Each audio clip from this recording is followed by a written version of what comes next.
Con mucha alegría los recibo. Yo soy Tania, la fundadora de esta comunidad, y hoy vamos a tener un encuentro que más o menos durará una hora y cuarto aproximadamente, dependerá si hay preguntas.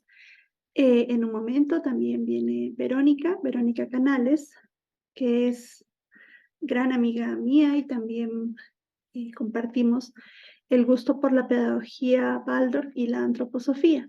Ella se encuentra en Perú y dirige un grupo de lectura que se llama Lecturas del Alma, y creo que de allí hay muchas personas también. Me da mucha alegría que el grupo persista, lo vine a hacer, y no sé, me emociona que fue la idea de Vero por pandemia y ya pasó la pandemia y cada vez se unen más personas. Ella se reúne para la lectura todos los días lunes. No puedo decir el horario porque están en diferentes lugares, pero eh, por la tarde-noche, ¿sí? A las 8 de la noche, hora Perú. Y yo me encuentro en México. Nuestra comunidad tiene sede en Perú y México, y pues bueno, actualmente me toca la fase de estar en México, y la comunidad educativa turmalina se dedica a acompañar personas en el acercamiento a la pedagogía Waldorf. Nuestro deseo es difundir esta pedagogía en escuelas, en familias, a maestros, de tal forma que cada vez llega a más niños. Tenemos cursos, el más largo dura 9 meses, algunos de 6 clases, otros de 4, bueno, depende del tema. Ahora está, por ejemplo, en el tintero, viene el de sexto grado, que inicia la próxima semana, y con ese ya culminaríamos el ciclo de la primaria que hemos estado viendo. Si no pudieron sumarse a los grados anteriores, o sea, de los niños de 7 años, primero, segundo, 8 y así, me lo pueden hacer saber, y también podemos hacer tal vez algo con las grabaciones. Pero si les interesa en vivo o conocen a alguien que esté cursando el sexto grado, edad de 12 años de los niños, inicia la próxima semana. También está en el tintero otro curso que inicia también la próxima semana, para tener una mirada y el fundamento de qué es lo que se hace en el jardín de infantes. Hay muchas personas que quieren saber de la pedagogía, pero a veces la fuente está en un libro muy complejo y todavía no se sienten preparados para la lectura, o en una formación muy extensa que es muy recomendable que la tomen, pero cuando hay una férrea convicción. Entonces, esta es una introducción a conocer lo que sucede en el jardín de infantes. También viene más adelante un curso que ya lo venimos haciendo varias veces sobre bebés para niños de 0 a 3, y otro para adolescentes, jóvenes de 14 a 21. Si les interesa conocer más de lo que ocurre en Turmalina, pues les pido que nos sigan y se unan a nuestras redes. Estamos en Facebook, Instagram, algunos videos se suben al YouTube también. Entonces, por ahí se van a poder enterar. Tenemos muchas charlas como esta, que se dan alrededor de una vez por mes, y si el tema les interesa, pues seguramente también se van a enterar por las redes. Veo que hay varias personas que sí conozco, entonces sé, a ver, corríjanme si es que me equivoco. Veo personas de Argentina, de Perú, de Chile, yo sé que está en Colombia, México, no sé si Uruguay, me habían escrito de Uruguay, pero no sé si está la persona que me escribió de Uruguay, y también sé que habían de Estados Unidos. No he mencionado algún país donde se encuentran.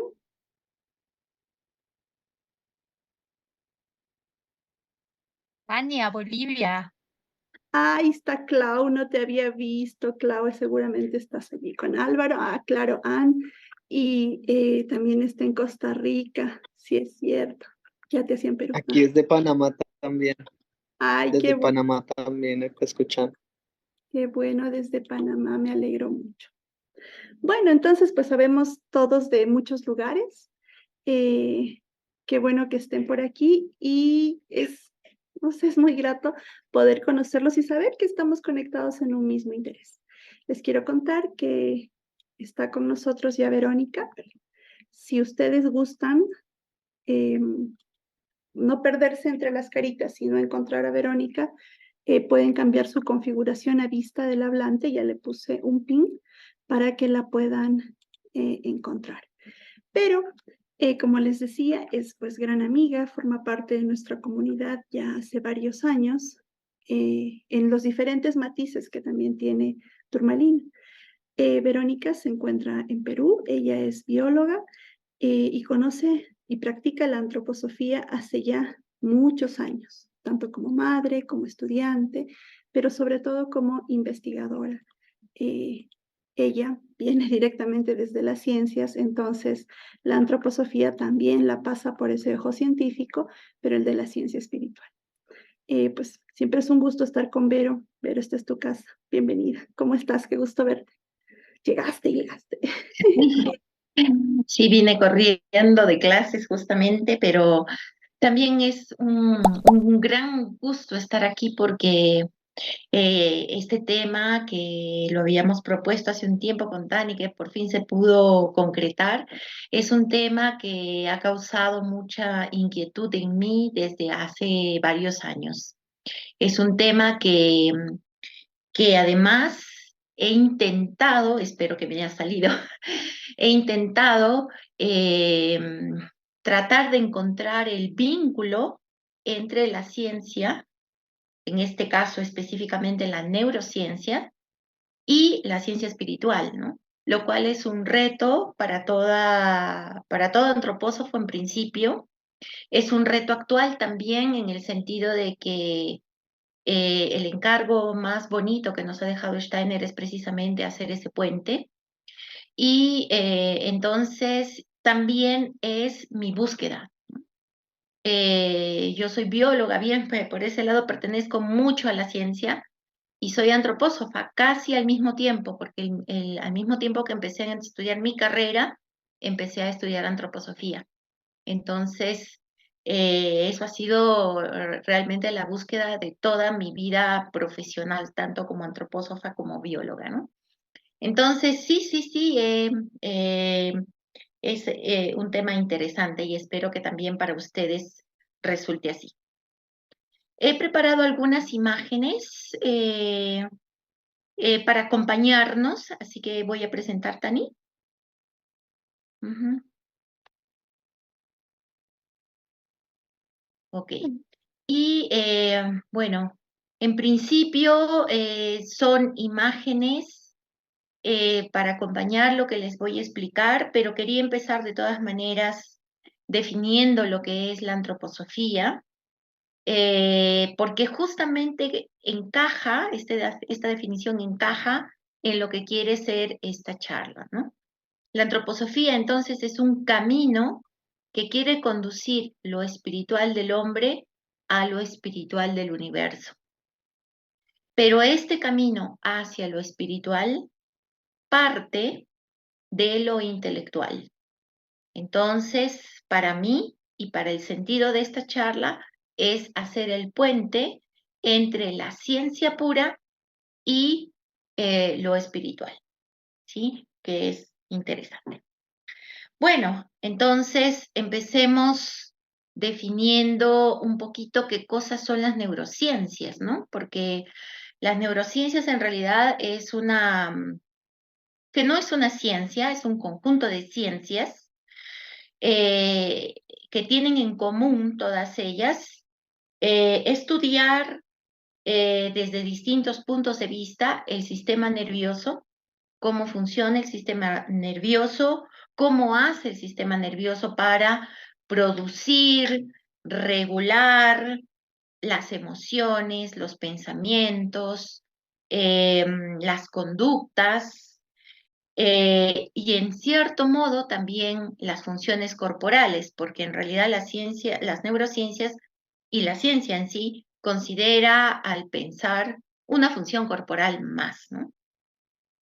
Pero también justo por eso hay un montón de preguntas, ¿sí? Y a esas preguntas nos vamos a dirigir un poquito más adelante. Ante todo, entonces, definamos que las neurociencias es un conjunto de ciencias, entre ellas la biología, pero no solo la biología. Ahí está, por ejemplo, la química, la medicina, la antropología, inclusive las ciencias más abstractas, como por ejemplo la, las TICs, ¿no? O sea, la tecnología, la computación o la programación, la inteligencia artificial hoy, todo eso está considerando o está formando este grupo de las neurociencias. Discúlpeme, creo que tengo un poquito de problemas con el video, pero Tani, confírmame, ¿se ve lo que estoy presentando de todas maneras? ¿Sí? Ya, genial. Bueno, entonces, todo este conjunto de ciencias se dedican a estudiar el sistema nervioso. Ya entenderán ustedes que entonces desde distintos puntos de vista, ¿no? Según estas neurociencias, el sistema nervioso sería el conjunto de cerebro, médula espinal y las redes neuronales, que es un poquito lo que estamos viendo en la imagen. Y estas redes neuronales se van formando en cuanto el hombre ejerce comportamientos repetidos. Y así, estas redes neuronales que se establecen, por ejemplo, con un conocimiento nuevo, se vuelven estables cuando esa conducta, ese conocimiento se ejerce, se memoriza, se repite y se va convirtiendo en una acción repetida, ¿no? Entonces, las neurociencias dicen que así se vuelve estable. De esta manera se han hecho un montón de hallazgos, ¿no? Por ejemplo, ahora se está considerando, actualmente se está considerando que, por ejemplo, la atención que debe tener una persona para aprender, los intereses, el clima emocional, valerse de las artes y mencionar a la naturaleza, el trabajo cooperativo, el movimiento, todos estos conceptos que ahora están definiendo un aprendizaje están, digamos que son producto de la investigación de las neurociencias. Y esta es la parte interesante, ¿no?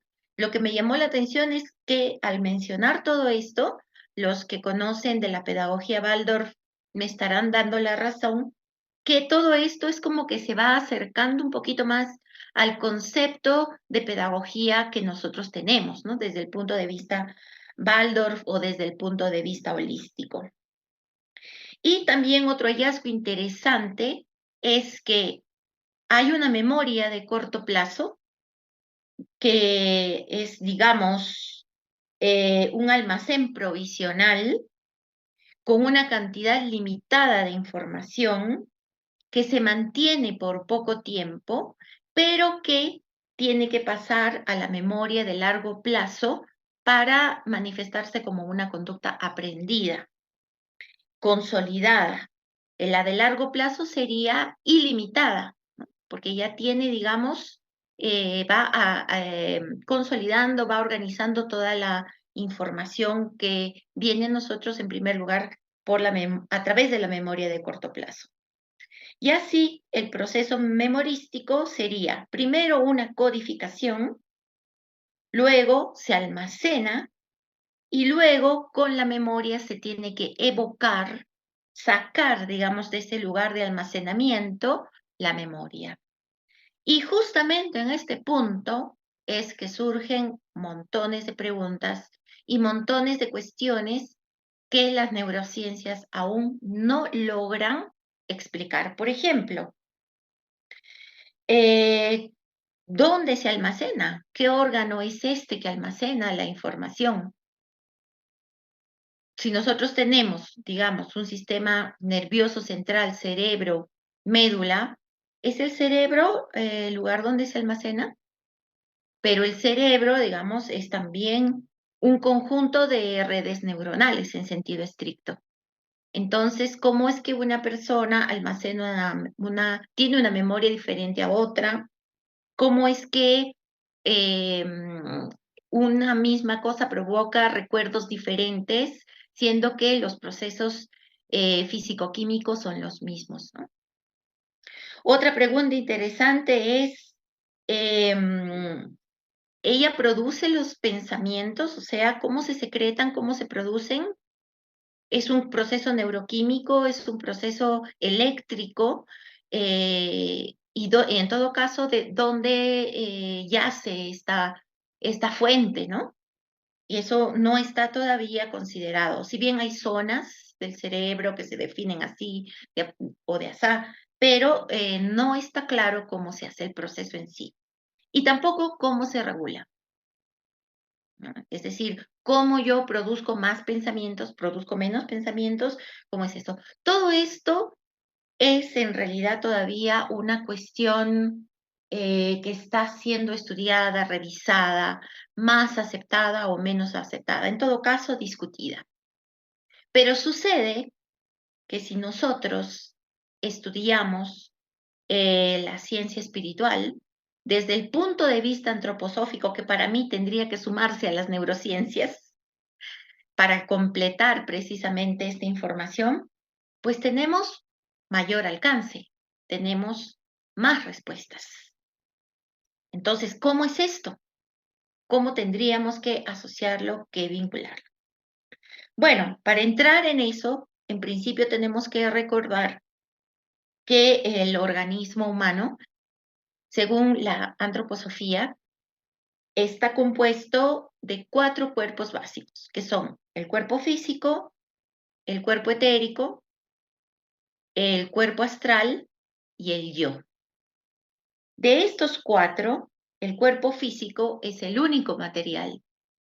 Es aquel que está conformado por sustancias minerales, por sustancias materiales, que además tiene los sentidos y que los sentidos son aquellos que me permiten percibir también el mundo material. Este cuerpo además es el único que responde a las leyes materiales, es decir, tiene un peso, un volumen, una forma, tiene dimensiones, ¿no? Podemos definirlo en 3 dimensiones, como todo el mundo material que nos rodea.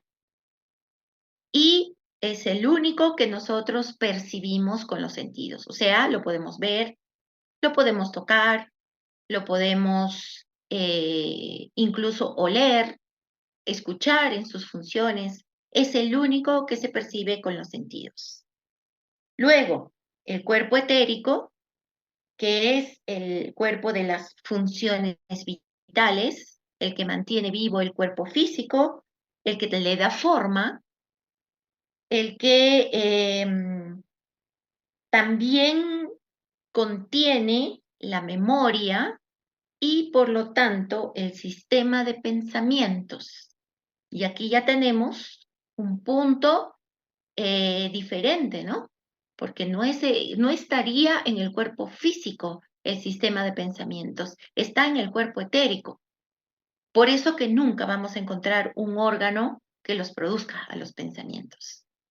No es, digamos, perteneciente al cuerpo físico. Y entonces encontramos que el cuerpo etérico es el primer cuerpo no material, sino más bien suprasensible, que no lo voy a percibir con los sentidos físicos, sino que voy a esperar a desarrollar la imaginación para poder percibirlo.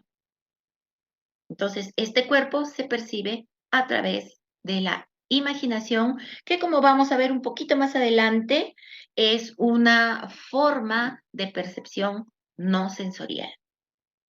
Y después, decimos también que los otros cuerpos que hemos mencionado, el cuerpo astral y el yo, también somos suprasensibles. El cuerpo astral es aquel que tiene las sensaciones, los sentimientos, todo la simpatía, la antipatía, todo eso está en el cuerpo astral. Y el yo, que sería el cuerpo más espiritual, más suprasensible, que además es nuestra esencia y que vive, reside, toma como vestiduras a los otros tres, al cuerpo astral, al cuerpo etérico y al físico. Es decir, este yo vive en ellos y se sirve de ellos para aprender. Se sirve del cuerpo astral para aprender sobre las sensaciones. Se sirve del cuerpo etérico para aprender sobre la vitalidad y lo formativo. Y se sirve del cuerpo físico para percibir lo material. Y a través de estas percepciones, él evoluciona, obtiene conocimientos y también se autopercibe y se autoconoce. O sea, hay un conocimiento y hay un autoconocimiento que le permiten la evolución. Pero perdóname, estamos viendo la diapositiva 7 de neurociencias. ¿Estamos bien o nos quedamos pegados? No lo puedo pasar ahí, pero bueno. Sí, ahora sí vemos la de cuerpo, alma y espíritu, pero creo que se entendió muy bien. Sí. Bueno, entonces, nuestra entidad completa es la interacción de estos 4 cuerpos. Aquí me faltó el etérico, ¿pero por qué? Porque el etérico está siempre tan vinculado al cuerpo físico.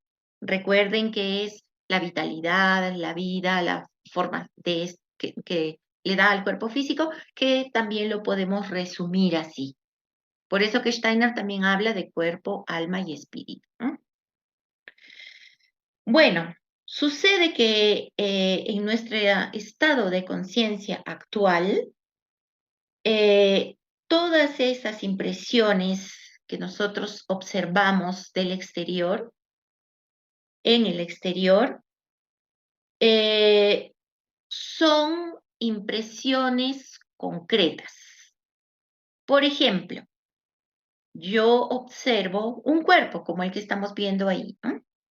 Y puedo describirlo. Tiene una cabeza, unos brazos, no se le ven las piernas, se le ve el tronco y el abdomen. ¿Sí? O sea, eso es una percepción concreta, pasiva, porque ahí queda. ¿Sí? Yo no podría decir, por ejemplo, que este cuerpo siente, que estoy viendo, ¿no? Que estoy observando en la diapositiva. Siente. No, ¿por qué? Porque yo no sé si siente. No se ve que sienta. No hay ningún indicio de que sienta.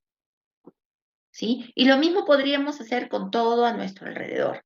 Vemos lo concreto, las 3 dimensiones de las que hablábamos antes. Y por lo tanto, ese es un pensamiento o una percepción que queda ahí, pasiva, concreta, consolidada. Si nosotros queremos ir de este tipo de percepción a una percepción superior, pues no se puede, digamos así nomás, de un momento a otro. Tendríamos que hacer un sistema de desarrollo interno. Por ejemplo, creo que lo que más se habla ahora, de lo que más se comenta, es, por ejemplo, una meditación. ¿Sí? Una meditación, todos podemos entender que nos lleva a un estado de conciencia superior, en el que además utilizamos conceptos no necesariamente materiales, ¿no? No necesariamente incluso de la memoria, porque la memoria también guarda conceptos concretos, ¿no? Entonces, por ejemplo, si yo digo, bueno, voy a meditar, podría meditar,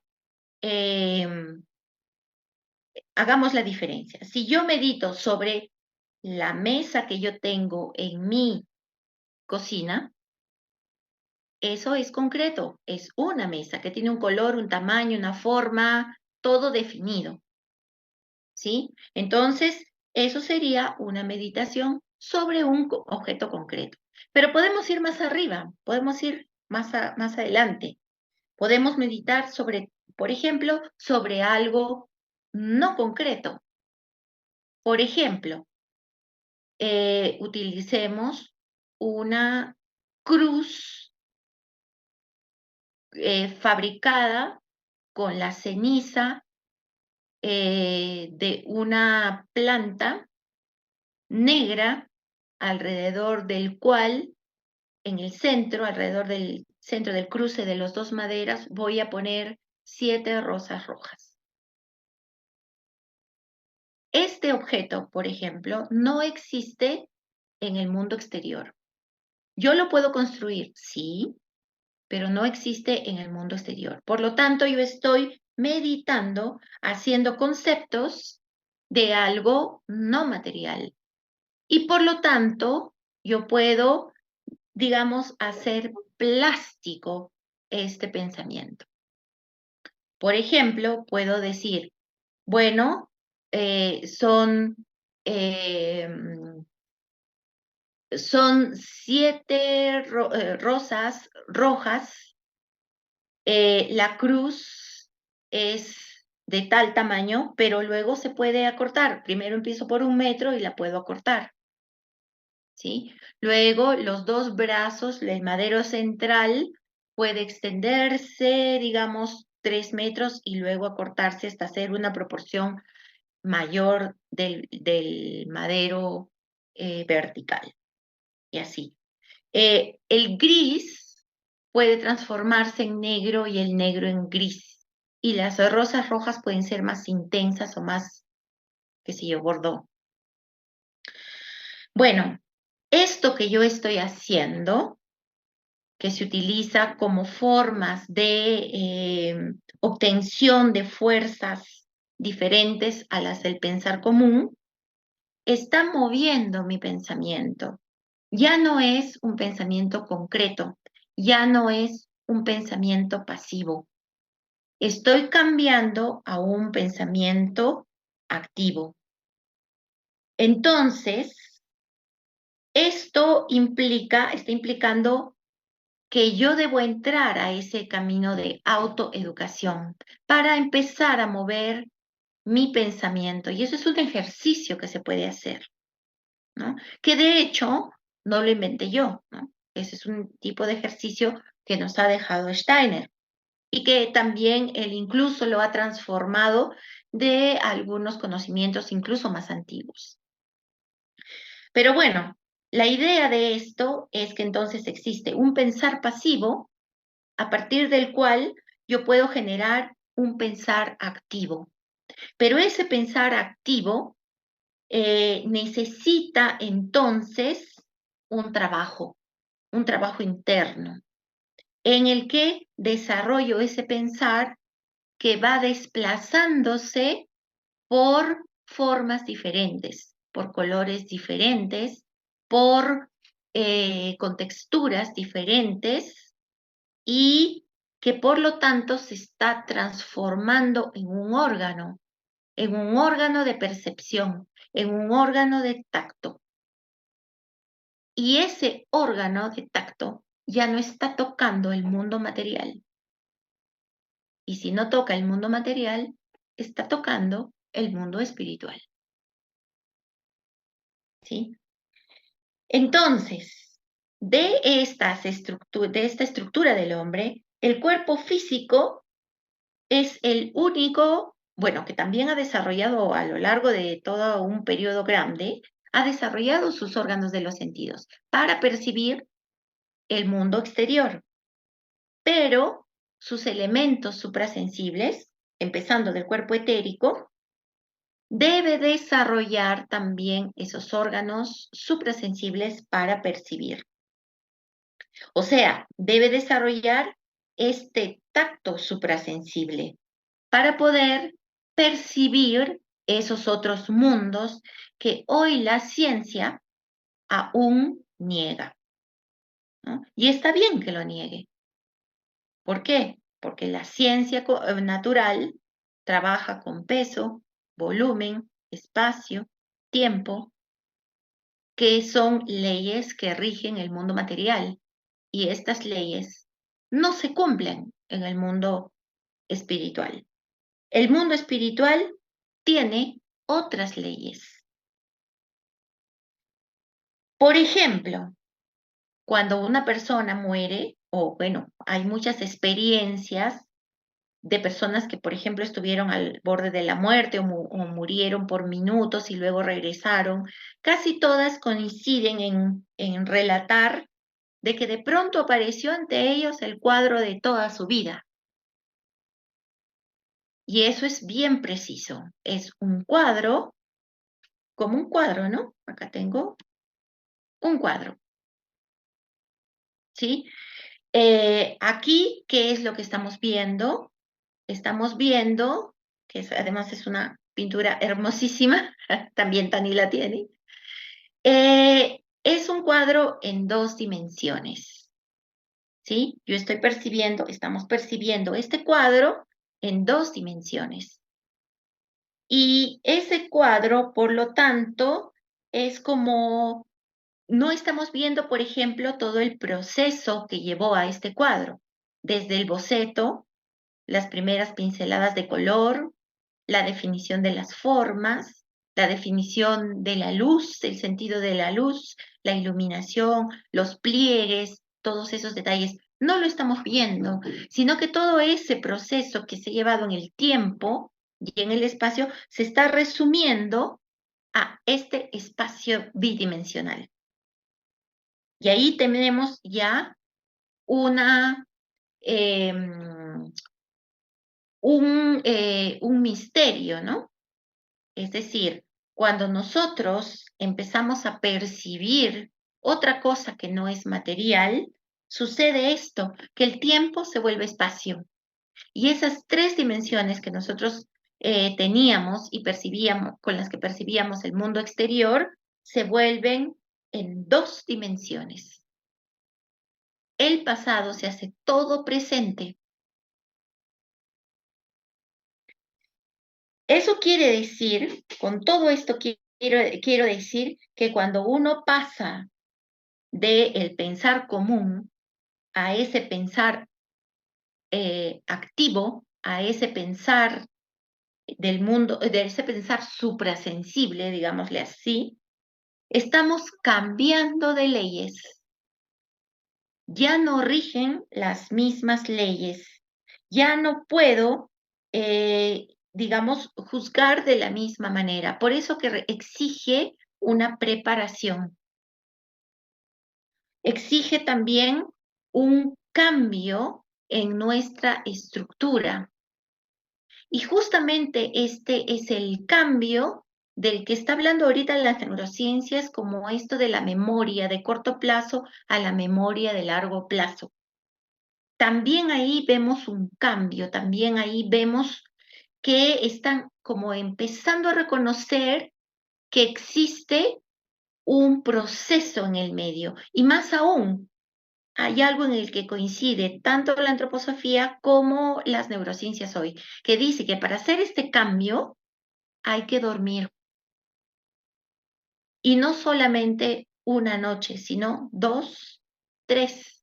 Porque solo así, dicen las neurociencias, existe este cambio, puede suceder este cambio de la memoria de corto plazo a la memoria de largo plazo.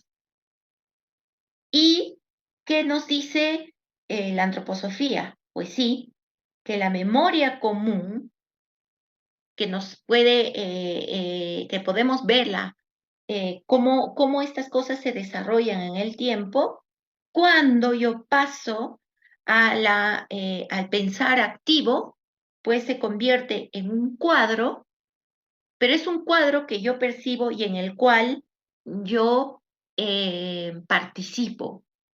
O sea, no es solamente lo que estoy viendo aquí afuera, por ejemplo, este cuadro tan lindo que a mí me provoca tanta emoción, esa emoción viene de fuera. Es el cuadro que con su maravilla provoca en mí cierta emoción. Bueno, eso es abstracto, es concreto. Si yo quisiera pasar con esto al pensar activo, tendría que sentir, por decirlo, o percibir, más concreto, más preciso, percibir todo lo que ha pasado desde dentro de ese cuadro, no desde afuera que se refleja en mí, sino desde dentro de lo que ha pasado para hacer este cuadro lo que es. Entonces, aquí también borramos la subjetividad. Entonces, no es un conocimiento subjetivo que yo me estoy imaginando. Eso será imaginación, fantasía. Pero es una información que yo obtengo del cuadro mismo. ¿Sí?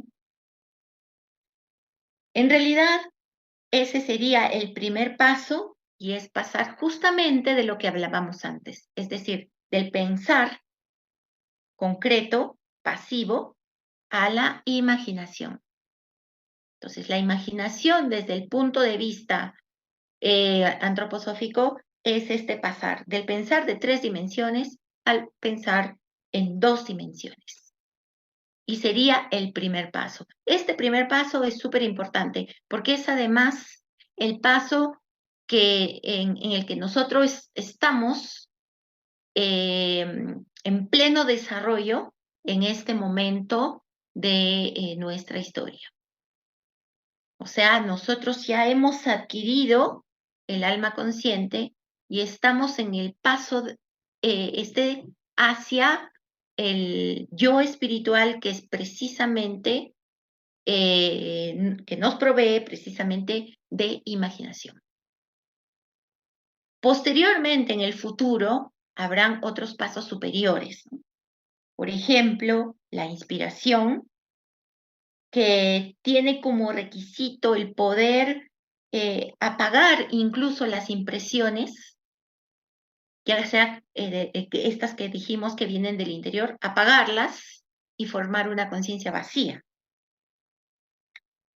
Y más en el futuro todavía llegaremos a la intuición, que nos permitirá tener percepciones de seres espirituales en particular. ¿Sí? Pero eso dejémoslo un poquito para el futuro, porque creo que lo más importante ahora es entender en el proceso en el que estamos, ¿no? Y para entenderlo mejor, voy a explicarlo también desde otro punto de vista, que además no lo dejemos tan en el futuro, ¿no? Porque la imaginación todavía, digamos, está en nuestro futuro. Inmediato sí, pero en nuestro futuro. Pero hay un reflejo de esa imaginación que hacemos ya ahora. Y es cuando nosotros dormimos. Cuando nosotros dormimos, estos elementos que hemos visto, sea el cuerpo físico, el cuerpo etérico, el cuerpo astral y el yo, se separan.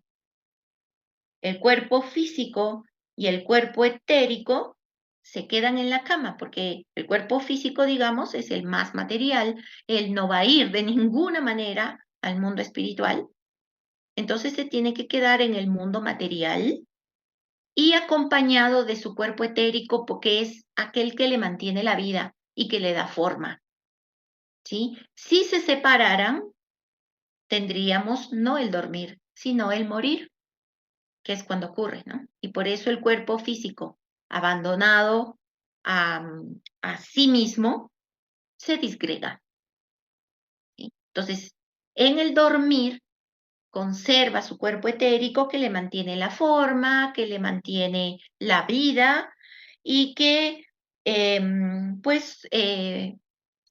por eso lo acompaña, se queda ahí. Pero el cuerpo astral y el yo se desprenden de los otros dos y van, como estos dos son de naturaleza suprasensible, pues van al mundo suprasensible. Y entran en ese mundo de leyes diferentes a las leyes físicas. Entonces, ¿qué sentimos nosotros? Los sueños. Y los sueños, de pronto, es que se oponen fuertemente a estas leyes físicas que están abandonando. Por eso que nosotros tenemos como, no algo tan concreto, sino tenemos como una confusión, no nos acordamos bien del sueño, no sabemos bien qué pasó, parecía una cosa, pero después parecía la otra, es como un caos. Y este caos se origina tanto al momento de dormir como al momento de despertar. Y por eso a veces nosotros tenemos esos recuerdos un poco caóticos de los sueños. Se debe al cambio de leyes, ¿sí? Estamos entrando de ese mundo de tercera dimensión al mundo de 2 dimensiones. Y cuando despertamos es al revés. Siempre hay un cambio de leyes en este proceso y a eso nos provoca, nos deja esa sensación de confusión y de caos. Pero cuando el que se ocupa de los sueños, o sea, de estas experiencias un poco particulares, es el cuerpo astral, ¿sí? Este cuerpo astral es el que teje esas experiencias, esa información que también viene en imágenes como este cuadro, ¿no? El cuerpo astral es el que sueña, ¿sí? Es el que teje. Y es entonces el que nos lleva a ese mundo de leyes diferentes y es el que nos devuelve de ese mundo, ¿sí? Y en ese mundo al que nos lleva el cuerpo astral y que nos devuelve también, es el yo el más libre. Porque recuerden que el yo es el que vive también en el cuerpo astral y se vale de él para tener ciertas experiencias, ¿no? En el mundo espiritual, él, sin embargo, es libre y ejerce también otras leyes. Ahí súper importante la voluntad. Por eso que también muchos ejercicios para adquirir una conciencia superior tienen que ver con la voluntad, con el ejercicio de la voluntad. Y la educación de los niños también tiene que ver con este fortalecimiento de la voluntad. Y en realidad el mundo de la voluntad, este mundo de leyes diferentes para el yo, es aquel que le provee de impulsos morales, porque es un mundo moral. Le da indicaciones morales, tanto para el día siguiente, después de que me despierte de dormir, como para la próxima vida, cuando yo muera. Y así cada noche vamos teniendo esta experiencia, de la cual no nos acordamos nada. ¿Por qué? Porque aún no tenemos ese entrenamiento para desarrollar esos órganos suprasensibles de percepción. El que los desarrolla, ¿qué va aprendiendo? Que estos sueños ya no son tan caóticos, porque él en su entrenamiento logra justamente ordenar esta confusión, entender mejor ese caos y con eso lo ordena, ¿sí? Y así puede crecer el yo en voluntad y digamos, en fuerza moral para comprender estas experiencias no sensibles, sino suprasensibles. Y obviamente, esta información que no es de la misma naturaleza del mundo material, para comprenderla, para captarla, pues existen obstáculos, ¿no? Nuestro obstáculo principal es el pensamiento intelectual. O sea, pensar que todo debe ser como vemos aquí en el mundo material. Como vemos, como pensamos y como observamos en 3 dimensiones, así esperamos que sea todo. Y este es un obstáculo, ¿no? Y es como que ahí el cuerpo etérico entra en una lucha con el cuerpo astral y con el yo cuando ya me estoy despertando. Y esta lucha, ¿por qué se da? Porque justamente esa información que viene del mundo espiritual tiene que transformarse ¿no? Tiene que pasar de plástica imaginativa del mundo espiritual a concreta intelectual. Y esta lucha, fíjese qué interesante, esta lucha demora 2, 3, 4 días. ¿Sí? Los mismos días que demoran esta adaptación, ¿no?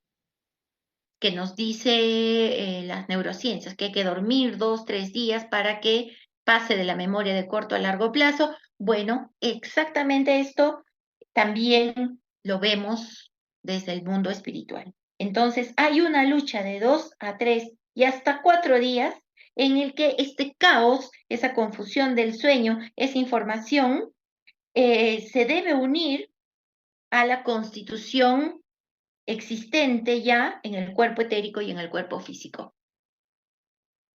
Y esta lucha se va calmando, se va ordenando cuando duermo. ¿Sí? Cuando duermo. 2, 3, 4 días. Y así, al cabo de este tiempo, esos recuerdos o esa información que trajimos se incorpora al recuerdo. Ahora, esto mismo, para todos los educadores, esto mismo es lo que pasa con la información que yo puedo estudiar, por ejemplo. Supongamos que yo estudio un tema nuevo hoy. Es un tema que yo lo percibo intelectualmente, ¿sí? Lo tomo de manera intelectual. Pues tiene que pasar todo este periodo de lucha para adaptarse a las leyes del cuerpo etérico, porque la memoria está allí y ahí se tiene que almacenar. Entonces existe también esta lucha, existe también este caos que se ordena a lo largo de 2 o 3 o 4 o hasta 4 días de dormir. Y por eso que ahora casi todas las pedagogías recomiendan que haya una evaluación constante, por ejemplo, ¿no? No como antes, que había un día de examen y todos los estudiantes estudiaban el día anterior, se amanecían, iban al día siguiente y de pronto en el examen no se acordaban de nada. Obvio, no se acordaban de nada. Ahora tenemos la explicación tanto de las neurociencias como de la ciencia natural, espiritual. Necesito dormir 2, 3 días para ordenar esa información, para que se integre al cuerpo etérico, o si lo quieren, para que pase a la memoria de largo plazo.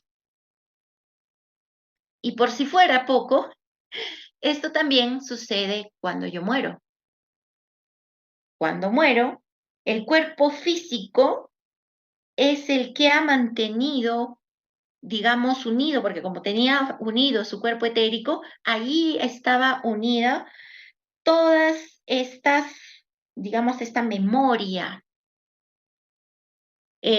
todas estas experiencias que ya se habían ido traduciendo y se almacenaron en el cuerpo etérico. Pero al morir, el cuerpo etérico también se separa y se va a disolver en el mundo etérico. Bueno, justamente durante 3, 2, 3 o hasta 4 días demora esta disolución, este pase del cuerpo etérico al mundo etérico.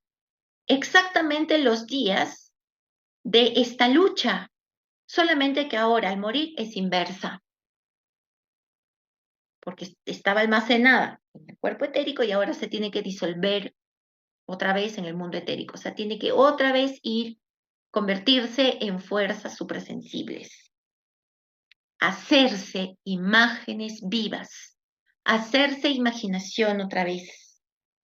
Y este es el cuadro que ven las personas que murieron y volvieron a vivir.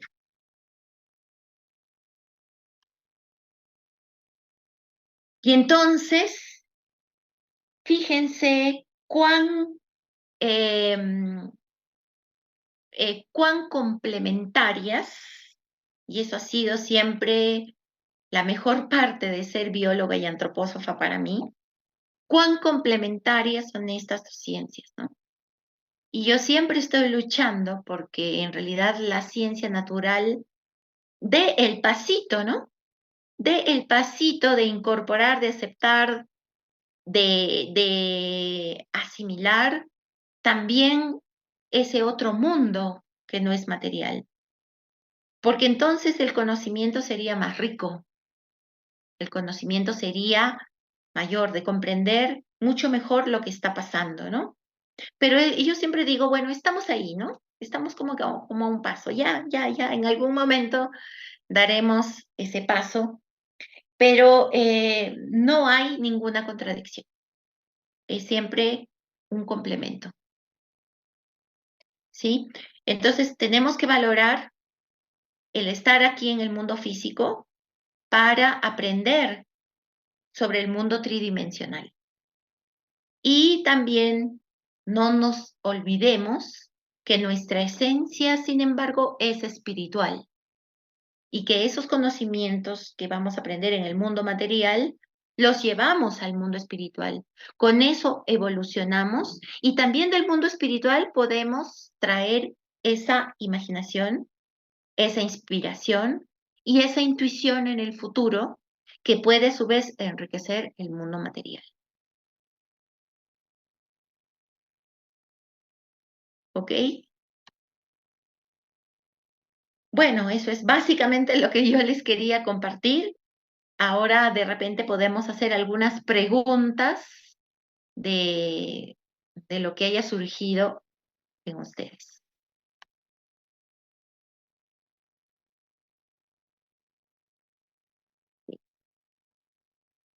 A ver si logro prender la cámara. Se apaga. Bueno, discúlpenme, paciencia, por favor. Sí. Bueno, vamos a las preguntas.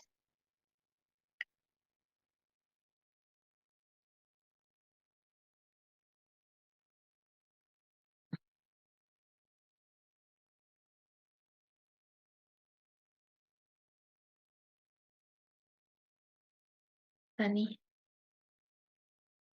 a ver. No, tu micro está apagado, Tani. ¿No tienes micro? ¿Está cortado? Ah, ok. Bueno, vamos entonces a ver las preguntas que están en el chat. Ya. Acá hay una de Cintia que dice, la información se almacena en el hipocampo que se encuentra en el sistema límbico. Sí, Cintia, hay, digamos que a partir de las neurociencias o también de la anatomía en sí, se definen zonas, ¿no? Se definen zonas. Pero básicamente las preguntas que pueden surgir a partir de, sí, claro, esto es así, pero ¿cómo es? No hay todavía una respuesta concreta. No está cerrada la discusión, ¿no? Ahora dice, Nicolás a su vez dice, en el hipocampo no se almacena, se transforman los estímulos externos dándole sentido, ¿no? Ya, para mí, simplemente todo esto es parte de la discusión que está abierta en la ciencia, a través de la ciencia natural. Y esto va a seguir así, ¿no? Porque hay también corrientes. Unos opinan así, otros investigadores dicen, no, mira, yo opino así. Y otros investigadores dicen, no, mira, esto es así, ¿no? Ya. Eh, bueno, acá dice, genial, ¿no? Poder entender bien qué pasa y cuál es realmente el mensaje de esos sueños, ¿sí? Pero vamos en el camino, ¿sí? Diones pregunta, ¿qué función tienen las artes en este desarrollo? Bueno, las artes en general, Dione, ayudan muchísimo a comprender cómo cómo es este mundo, ¿no? Porque, por ejemplo, para la pintura eh, que hemos mostrado, esta pintura tan bonita de Rafael, podemos imaginarnos qué cosa surgió en la cabeza de Rafael para pintar algo así. O de dónde sacó él anteriormente materialmente. Entonces, él hizo una percepción imaginativa, que luego la concretó, sí. Y seguramente, ahora podemos entender incluso con eso cómo es el mundo de los pintores, seguramente él mismo habrá dicho que eso no era exactamente lo que él imaginó. ¿Por qué? Porque como hemos visto en el transcurso de la charla, 3 dimensiones o 2 dimensiones del cuadro concreto no es una percepción espiritual. La percepción espiritual específicamente es activa.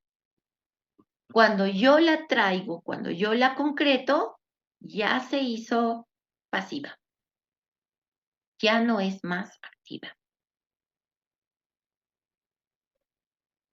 ¿Sí? Pero, ya pude abrir mi micro. Bueno, está la pregunta de Mercedes que dice, eh, mm, ¿puede ampliar de cómo es que las neurociencias se enlaza con el fundamento espiritual? Bueno, en realidad Mercedes, por ahora, no se enlaza. Están separadas por ahora, ¿sí? Pero el,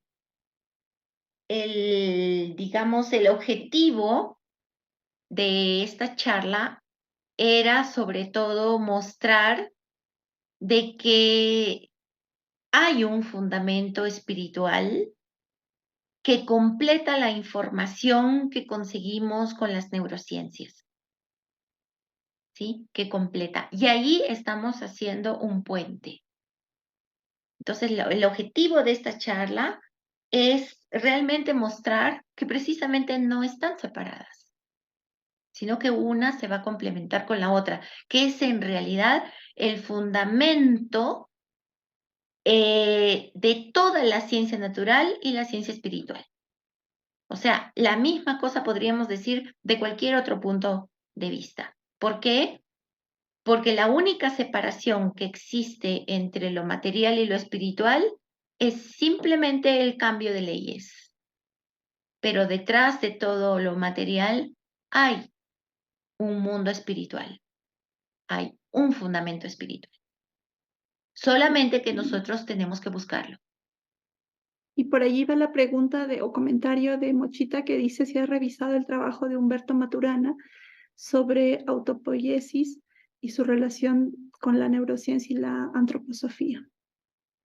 Humberto Maturana, no, en realidad no lo conozco. Sí que me pareció de primera impresión, pero me parece que no es Humberto Maturana. Hay un brasilero, antropósofo, psicólogo y neurocientífico, que ha escrito un libro que se llama Neurociencias y Antroposofía.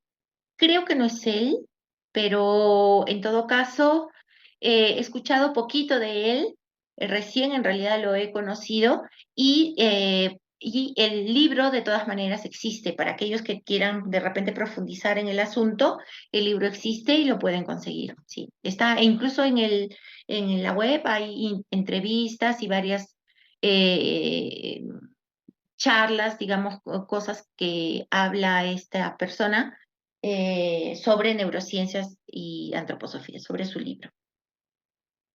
Bueno, si gustas, me lo pasas y a quien esté interesado lo puedo compartir. Y la última pregunta, quizás no tan relacionada al tema de neurociencias, pero una pregunta válida también. Eh, si el cuerpo etérico tarda en salir de 3 a 4 días, ¿es importante que el cuerpo físico, ya muerto, permanezca en la tierra o cuándo es prudente enterrar o incinerar? Si nosotros observamos casi todos los rituales un poquito más antiguos sobre los rituales alrededor de los muertos y el entierro, demoraban esa etapa, ¿no? O sea, 3 a 4 días. Recién al tercer o cuarto día se les enterraba antes. Sí, ahora en realidad se prefiere por cuestiones prácticas enterrar incluso al día siguiente o incinerar al día siguiente. Yo diría que en el sentido de que, no, o sea, no se ha variado, no se ha variado la necesidad de los 3 o 4 días de la separación del cuerpo etérico. Eso continúa, ¿no? Y podríamos decir que ahora, por esa razón, eh, el muerto en sí tiene un periodo como de confusión porque se ha separado bruscamente eh, su cuerpo al enterrarlo. Él todavía no entiende bien qué pasó. O sea, lo ideal sería que se respeten esos 3 o 4 días. Sin embargo, la incineración, por ejemplo, es como que sí precipita esa separación, porque en el caso de que tú lo entierres, el cuerpo físico todavía existe, ¿no? Y el vínculo con el cuerpo etérico se está deshaciendo. Pero en el caso de la incineración, el cuerpo físico no existe más. Entonces es como un poco forzar al muertito de que ya de una vez se entere que está muertito, ¿sí? Y eso en cierto modo, eh, bueno, no sé, tal vez podría ayudar. Sin embargo, yo pienso que podría complementarse con, Steiner habla de una manera muy bonita cómo uno se puede comunicar con los muertos y esto significa, por ejemplo, leerle cuestiones espirituales, ¿no? No cuestiones materiales, sino cosas espirituales. Por ejemplo, bueno, si la persona no fue antropósofa, si fue antropósofa le puedes leer antroposofía, pero si no lo fue, de repente la Biblia, si fue católico, o algún libro que él consideraba sagrado y que él entienda como espiritual, porque lo que necesita en ese momento es vincularse con lo espiritual, ¿no? Entonces, ese acompañamiento creo que sería saludable, ya que ahora por cuestiones prácticas, materiales, económicas o cuales sean, no, ya no consideramos esos 3 días de velatorio y entierro. Gracias, Vero. También gracias, Lore, por el aporte. Ángeles, cerramos con tu pregunta. Adelante. Gracias, Verónica, muy hermosa la ponencia. Quería preguntarte desde las neurociencias, ¿cómo son vistas las enfermedades neurodegenerativas del sistema nervioso, como son el Alzheimer o los distintos tipos de memoria que se pierde, o las disfasias donde se pierde el concepto de la palabra, las afasias y demás? Y si lo puedes vincular con cómo lo ve la antroposofía. Ujú. Bueno, Ángeles, tú has dicho ahí la palabra clave, y es que son enfermedades neurodegenerativas. Y así lo ven las neurociencias, ¿no? Es decir, a partir de las neurociencias se dividen en zonas, por ejemplo, zonas de aprendizaje, la zona del habla, la zona de... Bueno, entonces cuando hay una degeneración específica en algunos de los lugares, ahí tú tienes las distintas enfermedades, ¿no? Y bueno, es un punto de vista también bastante intelectual, bastante concreto, ¿no? Ahora, lo interesante sería también verlo desde el punto de vista espiritual, porque desde el punto de vista espiritual, si nosotros decimos no está directamente en el cerebro o en la zona específica del cerebro, sino que está en el cuerpo etérico.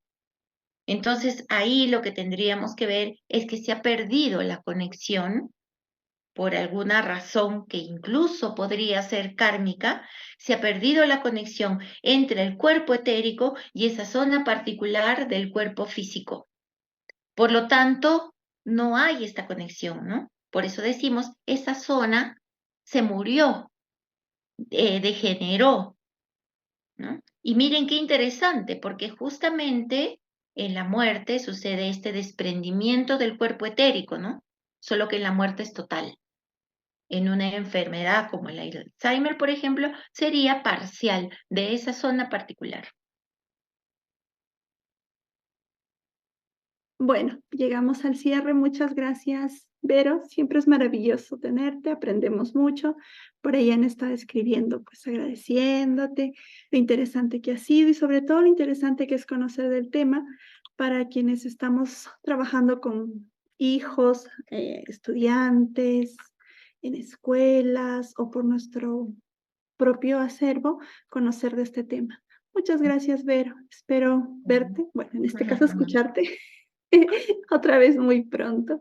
Bueno, también les agradezco muchísimo porque siempre esta interacción es muy buena para todos y también las preguntas les agradezco, son temas también de reflexión.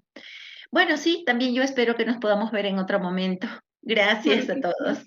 Si hay por venir. preguntas que surgen posteriormente, también todos ustedes han tenido contacto con mi persona a través del WhatsApp, entonces me las hacen llegar y si es que son para Verónica, también se las hago llegar.